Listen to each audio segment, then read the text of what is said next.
Welcome back. Continuing the news. Shocking information this evening that the Caribbean Maritime University, CMU, did not disclose all of its bank accounts to the Auditor General during the probe of the scandal-hit institution. Parliament's Public Accounts Committee, PAC, has been dissecting the Auditor General's report on the CMU, which revealed the entity had 22 bank accounts. Andrea Chisholm reports. The Auditor General's Department pointed out that the last annual report on the CMU was for the 2013-2014 fiscal year. In response, the CMU said its annual report for 2015-2016 and 2018-2019 will be submitted by the end of May 2020. Is that target likely to be met? We are unable to meet that target, Mr. Chair.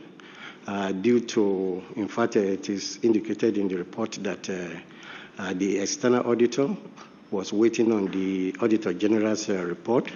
Initially, when we responded, they had indicated to us the timeline for them to submit the reports. But unfortunately, after going through the auditor's report, they now begin to request additional information, which we have been providing to them. That external auditor is Ernst & Young.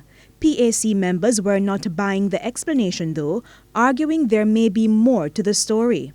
Auditor General Pamela Monroe-Ellis intervened, saying that during financial audits, requests would be sent to banks to confirm the listed accounts. We did that initially. What we found out, and I suspect that this is what has caused a problem for the auditors, is that not all the bank accounts were revealed to us. We learned about the accounts that we spoke about by other means. So now that the external auditors have learned of the 22 bank accounts, Ernst & Young will have having gone through the report, will realize that there is information that they did not know, that as auditors they will have to form an opinion on. And that may contribute to the delay. Now back to the issue of CMU not submitting annual reports and audited financial statements. The Auditor General's report indicated that in September 2017, the parent ministry warned the institution of possible sanctions for breaching the law. I've never seen where an entity being warned by the parent ministry and has not acted. It's very strange. Never seen it before. I asked earlier on whether CMU was on autopilot, but I'm now inclined to think that they're on a frolic of their own. Next issue, 12 council minutes should be submitted by the CMU per year. The last one was submitted in 2016, according to the Auditor General.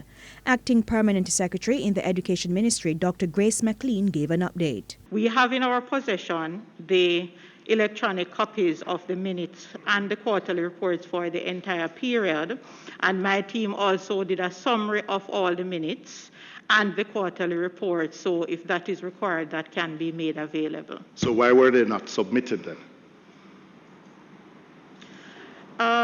Again, Chairman, member, I am not able to say why they were not submitted, but when we requested them based on the corporate governance checklist and framework, we did not have a difficulty in getting them from the institution for 2018-2019. Andrea Chisholm, TVJ News.